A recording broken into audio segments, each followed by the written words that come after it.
Drone ഞാനും കണ്ടിട്ടുണ്ട്. നമ്മൾ ഈ പറഞ്ഞ ഫംഗ്ഷനിൽ കാണും. ഈ ഓപ്പറേറ്റ് ചെയ്യുന്ന ആൾ എവിടെയെങ്കിലും നിന്നിട്ടായിരിക്കും ഇത് ചെയ്യുന്നുണ്ടാവാം. കാണില്ല. അപ്പൊ അതിനെ കുറിച്ച് എപ്പോഴെങ്കിലും ആലോചിച്ചിട്ടുണ്ടോ? ഇതെങ്ങനെയാ ഇങ്ങനെ GPS കൊണ്ട് ബൗണ്ടറി മാർക്ക് ചെയ്യും. അതിലൂടെ സിക്സാക്ക് ആയിട്ടും ക്രോസ് ഗ്രിഡ് ആയിട്ടും ഒക്കെ പറത്താം. എത്ര ഹൈറ്റ് വേണം, അത് എത്ര സമയം പറക്കണം, എത്ര ബാറ്ററി വേണം, അതൊക്കെ നമ്മൾ അതിൽ പറഞ്ഞു കൊടുക്കണം. AI യുഗല്ലേ, അപ്പോൾ അതിനനുസരിച്ചുള്ള ഓരോ അഡ്വാൻസ്മെന്റ് വരും ഓരോ ടെക്നോളജീസിലും. അതിൽ സർവേയിങ്ങിലൊക്കെ ടെക്നോളജി ഡെവലപ്പ് ചെയ്യുക ഈ ഡ്രോൺ ആയിരിക്കും. പിന്നെ അഗ്രികൾച്ചറൽ ഫീൽഡിലും എല്ലാം ഡ്രോൺ. ആദ്യം ചെന്നപ്പോൾ ആരെയും അറിയൊന്നുമില്ല, എല്ലാവരും അങ്ങനെയല്ലേ. 16 പേര്. ബാക്കിയുള്ളവരൊക്കെ എനിക്ക് ബ്രദേഴ്സിനെ പോലെ ഇന്ത്യക്കാരും പ്രായം കൂടുതലുള്ള ആളാണ്. ഹായ്, ഇന്ന് കരിയറിൽ ഒരു പ്രത്യേക സെക്ടറിനെ കുറിച്ചാണ് പഠിക്കാൻ പോകുന്നത്. നമുക്ക് എല്ലാവർക്കും അറിയുന്ന ഡിവൈസാണ് ഈ ഡ്രോൺ എന്ന് പറയുന്നത് അല്ലേ. നമ്മൾ ഡ്രോൺ പറത്തുന്നത് കണ്ടിട്ടുണ്ട്, അതിങ്ങനെ കൗതുകത്തോടെ നോക്കി നിൽക്കാറുണ്ട്. നമ്മുടെ തൊട്ട് മുകളിലേക്ക് വന്ന് ഡ്രോൺ നിൽക്കുമ്പോൾ നമ്മൾ വളരെ എക്സൈറ്റഡ് ആയിട്ട് നമ്മളതിനെ നോക്കാറുണ്ട്. അപ്പോൾ ഈ ഡ്രോൺ പറത്താൻ പഠിക്കുക, ഡ്രോൺ പറപ്പിക്കുക എന്ന് പറയുന്നത് ഒരു ചെറിയ സ്കില്ലല്ല. പലപ്പോഴും നമ്മൾ ഈ ഫോട്ടോഗ്രാഫിയിലൊക്കെ നമ്മളത് കണ്ടിട്ടുണ്ട്. പല ആൾക്കാരും വളരെ മനോഹരമായ വിഷ്വൽസ് പകർത്തുന്നത് കണ്ടിട്ടുണ്ട്. പക്ഷേ അതിനപ്പുറത്ത് എന്താണ് ഈ ഡ്രോൺ ഉപയോഗിച്ച് നമുക്ക് ചെയ്യാൻ കഴിയുക? അങ്ങനെ എല്ലാവർക്കും ഇത് പറത്താൻ കഴിയുമോ? അങ്ങനെ എല്ലാവർക്കും പറത്താൻ അനുവാദമുണ്ടോ എന്നൊക്കെയുള്ള ഒരുപാട് ഡൗട്ട്സ് ഉണ്ട്. അപ്പോൾ അത് പറഞ്ഞു തരാൻ, അതിൻ്റെ സാധ്യതകളെക്കുറിച്ച് പറഞ്ഞു തരാൻ ഒരു ആപ്റ്റായ ആളാണ് ഇന്ന് നമ്മുടെ അതിഥിയായിട്ടുള്ളത്. ഒരുപക്ഷെ കേരളത്തിൽ ആദ്യമായി ഈ ഡ്രോൺ പൈലറ്റ് ലൈസൻസ് നേടിയ വനിത എന്ന് പറയാം. ഒരു കൊച്ചുമിടുക്കിയാണ്. അപ്പോൾ നമുക്ക് നേരെ ആളിലേക്ക് പോകാം. റിൻഷ പട്ടാക്കൽ, ഹായ്, സുഖമായിരിക്കുന്നോ? അപ്പോൾ നോക്ക്, ഞാനത് ആ ഇൻട്രോയിൽ തന്നെ പറഞ്ഞു, കേരളത്തിൽ ആദ്യത്തെ വനിതയാണ് അല്ലേ ഡ്രോൺ പുറത്താനുള്ള ലൈസൻസ്, DGCയുടെ ലൈസൻസ് കിട്ടുന്ന ആദ്യത്തെ വനിതയാണ്. ഇപ്പം എന്താ ചെയ്യണം ഇപ്പം ശരിക്കും? സ്റ്റുഡൻ്റ് ആണ്, വിദ്യാർത്ഥി ആയിരിക്കുന്ന സമയത്താണ് ഇപ്പം ഇങ്ങനെ ഒരു ലൈസൻസ് റിൻഷ കരസ്ഥമാക്കിയിരിക്കുന്നത് അല്ലേ. അപ്പോൾ എങ്ങനെയായിരുന്നു ആ ലൈസൻസ്? എവിടെ നിന്നാണ് കിട്ടിയത്? എന്താണ്, എവിടെയാണ് പഠിച്ചത്? പെട്ടെന്ന് അതിനെക്കുറിച്ച് പറയും. അസാപ്പ് കേരള കമ്മ്യൂണിറ്റി സ്കിൽ പാർക്കിലാണ് പഠിച്ചത്, കാസർഗോഡ്. അവിടെ എന്റെ കൂടെ ഉണ്ടായിരുന്ന ഹയർ എഡ്യൂക്കേഷൻ ഡിപ്പാർട്ട്മെന്റ് ഒരു പ്രോജക്റ്റ് ആണല്ലോ അസാപ്പ്. അവിടെ എന്റെ കൂടെ ഉണ്ടായിരുന്നത് എന്റെ ഗ്രാൻഡ് പാരന്റ്സ് ആയിരുന്നു. എനിക്കൊരു കമ്പനിക്ക് വേണ്ടിയിട്ട് എല്ലാ സപ്പോർട്ടിനും.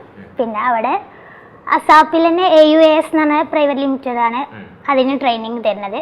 എൻ്റെ കൂടെ 15 പേരാണ് ഉണ്ടായിരുന്നത്, ഞാൻ മാത്രമേ ഗേൾ ഉണ്ടായിരുന്നുള്ളൂ. ശരിക്കും ഈ ഡ്രോൺ എന്ന് കേട്ടാൽ നമ്മുടെ മനസ്സിലേക്ക് ആദ്യം ഒരു ഡ്രോൺ ക്യാമറയാണ് അല്ലേ. ഡ്രോണിൻ്റെ അകത്ത് ക്യാമറ വെച്ച് ഈ പറയുന്ന പോലെ ഫോട്ടോഗ്രാഫി ചെയ്യുക. വെഡിങ് ആണെങ്കിൽ വെഡിങ്, അല്ലെങ്കിൽ ഒരു ഫംഗ്ഷൻ നടക്കുമ്പോൾ അത്, അല്ലെങ്കിൽ ഒരു വലിയ ഇവൻറ്റ് നടക്കുമ്പോൾ, സ്റ്റേജ് ഷോ നടക്കുമ്പോൾ അവിടെയൊക്കെ ഇങ്ങനെ പറന്ന് നടക്കുന്ന ഡ്രോണാണ് നമ്മൾ കണ്ടിട്ടുള്ളത്. ഞാനൊക്കെ കണ്ടിട്ടുള്ളത് അതാണ് കൂടുതൽ. അതിനപ്പുറത്ത് എന്തെങ്കിലും സാധ്യതകളുണ്ടോ? ഞാൻ വായിച്ചിട്ടൊക്കെ ഉണ്ട് ഈ പറയുന്ന ഈ അഗ്രികൾച്ചർ സെക്ടറിലൊക്കെ അല്ലേ, വലിയ സ്ഥലങ്ങളിലേക്ക് അല്ലേ ഉണ്ട്, അങ്ങനെയൊക്കെ കേട്ടിട്ടുണ്ട്. അതിനപ്പുറത്ത് എന്തുകൊണ്ടാണ് അങ്ങനെ ഡ്രോൺ പൈലറ്റ് ട്രെയിനിങ് ചെയ്യണം എന്ന് തീരുമാനിക്കാൻ കാരണം? അത് ഞാൻ 7ാം ക്ലാസ് മുതൽ ഉപ്പാനെ സഹായിക്കാറുണ്ട്. ഓട്ടോകാർഡൊക്കെ ഡ്രോയിങ് ചെയ്തൊക്കെ ഉണ്ട്. എന്താണ് ചെയ്യുന്നത്? ഉപ്പ സിവിൽ എഞ്ചിനീയർ ആണ്. ഉപ്പാക്ക് ഇത് തന്നെയാണ് വർക്ക്. അപ്പോൾ ഉപ്പാനെ സഹായിച്ചിട്ട് പിന്നെ അതിൽ ഞങ്ങൾ ടോട്ടൽ സ്റ്റേഷൻ വെച്ചിട്ട് സർവേ ചെയ്തിരുന്നു. പിന്നെ DGPS വെച്ച് ചെയ്തു.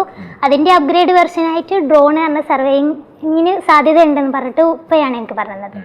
ഉപ്പനെ സെർച്ച് ചെയ്തിട്ട് എന്നോട് പറഞ്ഞു, ഇവിടെ കാസർഗോഡ് ഇങ്ങനത്തെ ട്രെയിനിങ് ഉണ്ട്, അതിന് പോവാൻ നമുക്ക്, അങ്ങനെ നമുക്ക് സർവേ അപ്ഗ്രേഡ് ചെയ്യാന്ന് പറഞ്ഞിട്ട് അങ്ങനെ പോയതാണ്. അപ്പം സിവിൽ എഞ്ചിനീയറിംഗ് ആണ് പഠിക്കുന്നത്. തേർഡ് സെമിസ്റ്റർ ആണ്. അപ്പോൾ ആ സമയത്ത് തന്നെ ഇങ്ങനെ അതിന് ഒരു സാധ്യതയെ കുറിച്ച് നേരത്തെ ചിന്തിച്ചു വന്നു അല്ലേ? +2 കഴിഞ്ഞ ഉടനെ ഞാൻ ഡ്രോണിന് ലൈസൻസ് എടുക്കാൻ പോയിട്ടുണ്ട്. പിന്നെയാണ് BTech സിവിലിന് പോയത്. അങ്ങനെ, അത് ശരി. ആ സമയത്ത് എടുത്തു അല്ലേ, +2 കഴിഞ്ഞ ഉടനെ. അപ്പോൾ അതിന് ഒരു ക്വാളിഫിക്കേഷൻ ഉണ്ടോ? അങ്ങനെയെങ്കിലും എല്ലാവർക്കും ഈ ലൈസൻസ് എടുക്കാൻ പറ്റുമോ? അതിന് 18 വയസ്സാവണം, SSLC പാസ്സാവണം. അതൊക്കെ തന്നെ. ഈ രണ്ടാണ് ഏറ്റവും പ്രധാനപ്പെട്ടത് അല്ലേ. 18 വയസ്സാവുക, ലൈസൻസ് നേടാൻ വേണ്ടി ഏറ്റവും കുറഞ്ഞ പ്രായം 18 ആണ്. പിന്നെ SSLC പാസ്സാവണം എന്നതാണ്. അപ്പം നമ്മൾ കണ്ടിട്ടുണ്ട് ഈ ഡ്രോൺ ഉപയോഗിക്കുക, അതിന് എല്ലാ സ്ഥലങ്ങളിലും അത് പറത്താൻ പറ്റില്ല, അതിന് പെർമിഷൻ വേണം നമ്മൾ കേട്ടിട്ടുണ്ട്. ഇപ്പം നമ്മളും പലപ്പോഴും ഷൂട്ടിങ്ങിനൊക്കെ പോകുന്ന സമയത്ത് ചിലപ്പോൾ നമ്മുടെ അടുത്ത് വന്നിട്ട് പറ്റില്ല എന്ന് പറയാറുണ്ട് പോലീസൊക്കെ വന്നിട്ട്. അപ്പം അങ്ങനെ ആ നിയമവശങ്ങളും ഉണ്ടല്ലോ. എല്ലാ സ്ഥലങ്ങളിലും നമുക്ക് ഡ്രോൺ പറത്താൻ പറ്റില്ല, കാരണം സെക്യൂരിറ്റി ഇഷ്യൂസ് ഉണ്ട്. ചില എന്താണ് പറയുക, നമ്മുടെ വളരെ എന്താണ് പറയുക സെക്യൂർഡ് ആയിട്ടുള്ള പല സ്ഥലങ്ങളിലും നമുക്ക് ഡ്രോൺ പറത്താൻ പറ്റില്ല, അതിന് പെർമിഷൻ വേണം, അങ്ങനെയൊക്കെ ഉണ്ടല്ലോ. അപ്പം അതൊക്കെ ഇവിടെ പഠിപ്പിക്കുന്നുണ്ടോ? അതൊക്കെ പഠിപ്പിക്കുന്നുണ്ട്. ഈ red zone, green zone, yellow zone പറഞ്ഞിട്ട് അങ്ങനെ കുറേ സോണൊക്കെ ഉണ്ട്. അതിൽ യെല്ലോ സോണിൽ 120 മീറ്റർ വരെ നമുക്ക് പറത്താം. ബാക്കി റെഡ് സോണിൽ ഹൈറ്റ്, റെഡ് സോണിൽ ഉണ്ടെങ്കിൽ നമുക്ക് പെർമിഷൻ വേണം, അങ്ങനത്തേനൊക്കെ പെർമിഷൻ വേണം. ഗ്രീൻ സോണിൽ നമുക്ക് എവിടെ വേണമെങ്കിലും പറത്താം. 120 മീറ്റർ തന്നെയാണ്. എപ്പോഴാണ് ആദ്യമായിട്ട് ഈ ഡ്രോൺ കാണുന്നത്? ഡ്രോൺ ഞാൻ ഇങ്ങനെ കല്യാണത്തിനൊക്കെ ഇതുപോലെ കണ്ടിട്ടുള്ളൂ. പിന്നെ ഇങ്ങനെ ഈ ട്രെയിനിങ്ങിന് പോയപ്പോഴാണ് പിന്നെ ഇതൊക്കെ ഇങ്ങനെ ഓപ്പറേറ്റ് ചെയ്യാനൊക്കെ പഠിക്കുന്നത്. ഓപ്പറേറ്റ് ചെയ്ത് ഡ്രോൺ ഞാനും കണ്ടിട്ടുണ്ട്. നമ്മൾ ഈ പറഞ്ഞ പോലെ ഫംഗ്ഷനിൽ കാണും. ഈ ഓപ്പറേറ്റ് ചെയ്യുന്ന ആൾ എവിടെയെങ്കിലും നിന്നിട്ടായിരിക്കും ഇത് ചെയ്യുന്നുണ്ടാവാം. കാണില്ല. അപ്പൊ അതിനെ കുറിച്ച് എപ്പോഴെങ്കിലും ആലോചിച്ചിട്ടുണ്ടോ? ഇതെങ്ങനെയാ ഇങ്ങനെ റിമോട്ട് വെച്ചിട്ടാണല്ലോ ചെയ്യുന്നത് അല്ലേ, ഒരു ഡിവൈസ് വെച്ചിട്ടാണ് ചെയ്യുന്നത്. അപ്പൊ അത് ചെയ്യാൻ പറ്റും എന്നൊക്കെയുള്ള ഒരു കോൺഫിഡൻസ് ആ സമയത്തുണ്ടായിരുന്നു. ഈ കോഴ്സിന് പോകുന്നതിന് മുമ്പ് ഉണ്ടായിരുന്നോ? കോഴ്സിന് പോകുമ്പോൾ ഏതെങ്കിലും പോവല്ലേ, അപ്പോ അതിനനുസരിച്ച് അഡാപ്റ്റ് ആവുമെന്ന് കരുതി. ഓക്കെ പഠിച്ചെടുക്കാൻ തീരുമാനിച്ചു. എങ്ങനെയായിരുന്നു ട്രെയിനിങ്? അതിനെ കുറിച്ച് പറയും. ആദ്യത്തെ ദിവസങ്ങളൊക്കെ ഉണ്ടായി. എത്ര ദിവസം എടുത്തിട്ടാണ് ഈ കംപ്ലീറ്റ് ചെയ്തത് കോഴ്സ്? 16 ദിവസമാണ് ഉണ്ടായത്. അതില് പിന്നെ നൈറ്റും പ്രാക്ടീസ് ഒക്കെ ഉണ്ട്. ആദ്യം ചെന്നപ്പോ ആരെയും അറിയൊന്നുമില്ല, എല്ലാരും അങ്ങനെയല്ലേ. എത്ര പേരുണ്ടായിരുന്നു? 16 പേര്. 16 പേരിൽ ഒരു ഗേൾ മാത്രം. ബാക്കിയുള്ളവരൊക്കെ സപ്പോർട്ട് ചെയ്തു? അപ്പം ബാക്കിയുള്ളവരൊക്കെ എനിക്ക് ബ്രദേഴ്സിനെ പോലെ ആയിരുന്നു. ഇന്ത്യക്കാടും പ്രായം കൂടുതലുള്ള ആളാണ്. അവരൊക്കെ ഏത് സെക്ടറിൽ നിന്നൊക്കെ വന്ന ആൾക്കാരാ? പലരും ഫോട്ടോഗ്രാഫി ആയിരുന്നു മെയിൻ ആയിട്ട് അവിടെ ഉണ്ടായിരുന്നത്. പിന്നെ ഒരു അഗ്രികൾച്ചർ ഉണ്ടായിരുന്നു. ബാക്കി അപ്പോൾ ഇതിന്റെ എല്ലാ ആസ്പെക്ട്സും, അതായത് ഡ്രോൺ ഉപയോഗിച്ച് നമുക്ക് ചെയ്യാൻ പറ്റുന്ന എല്ലാ ആസ്പെക്ട്സിനെ കുറിച്ചും അവിടെ പറഞ്ഞു തരുന്നു. അതായത് ഈ പറയുന്ന പോലെ ഫോട്ടോഗ്രാഫി മാത്രമല്ല, എന്തൊക്കെയായിരുന്നു?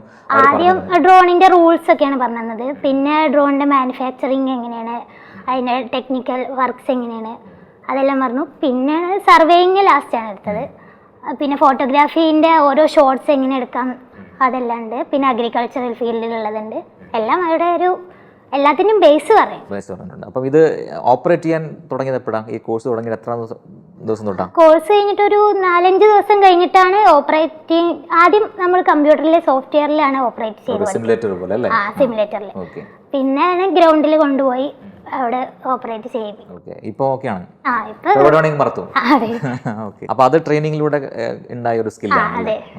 സ്കില്ല് ഡെവലപ്പ് ചെയ്യും. ഇനിയിപ്പം ഫോക്കസ് ചെയ്യുന്നത് ഇപ്പം സിവിൽ എഞ്ചിനീയറിംഗ് പഠിക്കുന്നതുകൊണ്ട് തന്നെ ഒരു സിവിൽ എഞ്ചിനീയറായിട്ട് മാറാനാണ് പോകുന്നത്. അപ്പോൾ ഈ പറയുന്ന പോലെ സർവേയും കാര്യങ്ങളൊക്കെയാണ് മെയിനായിട്ട് ചെയ്യുക. അപ്പോൾ അതിൻ്റെ ഒരു നെക്സ്റ്റ് ലെവൽ എന്താണ്? ഇപ്പോൾ ഈ പറഞ്ഞാൽ എവിടെയൊക്കെ ആയിരിക്കും നമുക്ക് ഇത് ഉപയോഗിക്കാൻ പറ്റുക? അതാണല്ലോ ഒരു പ്രധാനപ്പെട്ട ചോദ്യം.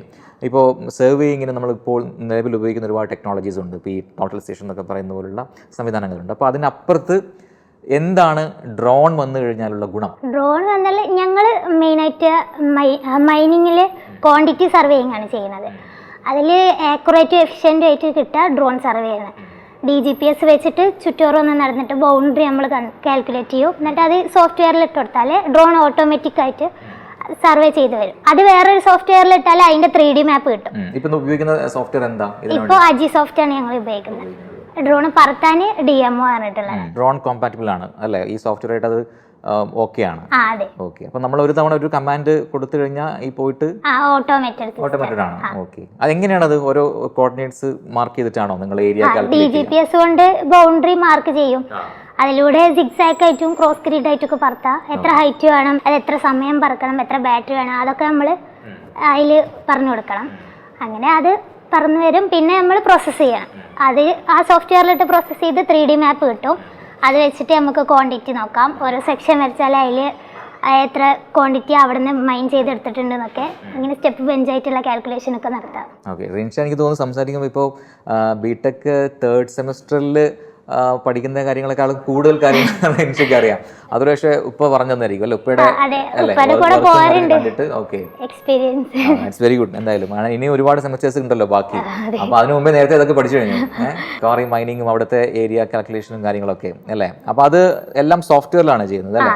സോഫ്റ്റ്വെയറിൽ ഇട്ടാൽ പെട്ടെന്ന് നമുക്ക് കിട്ടും. എഫിഷ്യന്റ് ആണ്, ആക്യുറേറ്റ് ആണല്ലോ. അവിടെ ഈ പറയുന്ന അസാപ്പിലെ സെന്റേഴ്സിൽ ഇങ്ങനെയുള്ള സോഫ്റ്റ്വെയർസിനെ കുറിച്ച് പറഞ്ഞു തരുന്നോ? ബേസിക് അല്ലാതെ അങ്ങോട്ട് പറഞ്ഞു കൊടുത്തിരുന്നോ? ഈ DGPS ടോട്ടൽ സ്റ്റേഷൻ ഒക്കെ അവിടെ എനിക്ക് അറിയണ്ടായിരുന്നേ. ബാക്കിയുള്ളവർക്ക് ഫോട്ടോഗ്രാഫി ഫീൽഡ് ആണല്ലോ. അപ്പോൾ അതിനെ കുറിച്ചൊക്കെ ഒരു ഉദാഹരണം ഉണ്ടായിരുന്നു എനിക്ക്. ഈ പറഞ്ഞ പോലെ സിവിൽ എഞ്ചിനീയറിംഗ് പഠിക്കുമ്പോൾ തന്നെ അതിന്റെ എന്തൊക്കെ അതും നമുക്ക് ഇതിനോട് ഉൾപ്പെടുത്താം. കാരണം സിവിൽ എഞ്ചിനീയറിംഗ് ചൂസ് ചെയ്യുന്ന ഒരാൾ അയാൾക്ക് ഒരു പക്ഷേ ഒരു ആർക്കിടെക്ട് ഫീൽഡിൽ പോവാം, ആർക്കിടെക്ചർ ഫീൽഡിലേക്ക് പോവാം, മീൻസ് കോഴ്സ് കംപ്ലീറ്റ് ചെയ്തതിന് ശേഷം ഒരു എഞ്ചിനീയറായിട്ട് പോവാം, അല്ലെങ്കിൽ കൺസ്ട്രക്ഷനിലേക്ക് പോവാം, ഇതുപോലെ എന്താണ് പറയുക സർവേയിങ്ങിലേക്ക് പോവാം. അപ്പോൾ റിൻഷ എന്തായാലും സർവേയിങ്ങിലേക്ക് ഫിക്സ് ചെയ്ത് കഴിഞ്ഞു. ആണോ? ഓക്കെ. അപ്പോൾ ഉപ്പയുടെ പുറകെ തന്നെയാണ് എല്ലാവരും പോകുന്നത്. Civil engineer, family full engineers.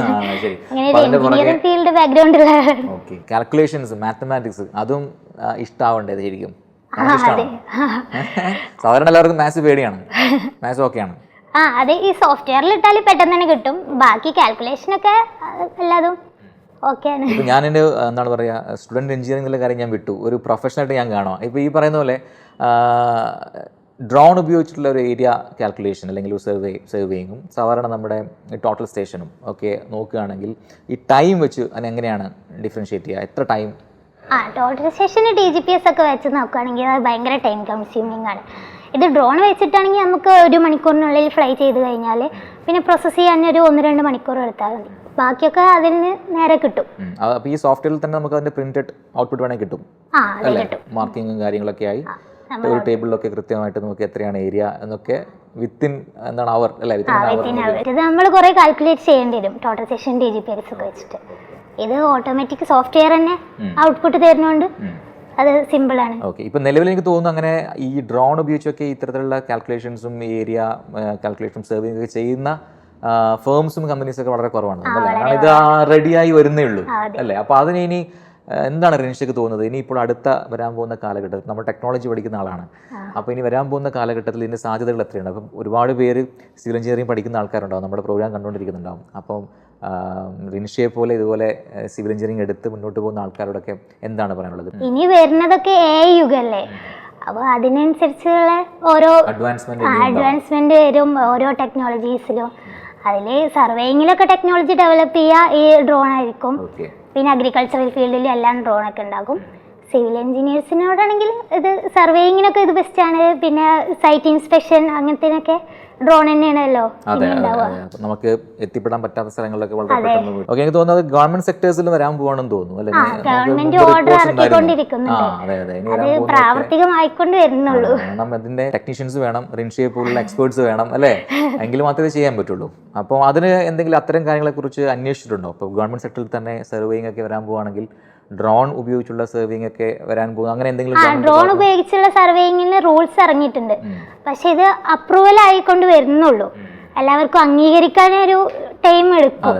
അപ്പോൾ ഇനി അറിയേണ്ടത് ഈ കോഴ്സിലേക്ക് വരുമ്പോൾ ആ കോഴ്സിന് ഇപ്പം താല്പര്യമുള്ള ഒരുപാട് പേരുണ്ടാവും. അതിന് എന്തെങ്കിലും കോഴ്സ് ഫീ കാര്യങ്ങളൊക്കെ ഉണ്ടായിരുന്നു സാപ്പിന്? ഇത് ഗവൺമെന്റ് പ്രൊജക്ട് ആണെങ്കിൽ കൂടി കോഴ്സ് ഫീ ഉണ്ടായിരുന്നു 40,000. ഓക്കെ, അത് 1 മന്തിലേക്കുള്ള അല്ലേ? ഓക്കെ. അതിനുശേഷം നിങ്ങൾക്ക് കിട്ടുന്ന സർട്ടിഫിക്കറ്റ് എന്താണ്? സർട്ടിഫിക്കറ്റ് DGCA അപ്രൂവ്ഡ് ആയിട്ടുള്ള സർട്ടിഫിക്കറ്റ് ആണ്. അത് കോഴ്സ് കഴിഞ്ഞ ഉടനെ ടെസ്റ്റ് എന്തെങ്കിലും ഉണ്ടായിരുന്നോ? അതായത് എന്തെങ്കിലും ഒരു 3 ടെസ്റ്റ് ഉണ്ടായിരുന്നു.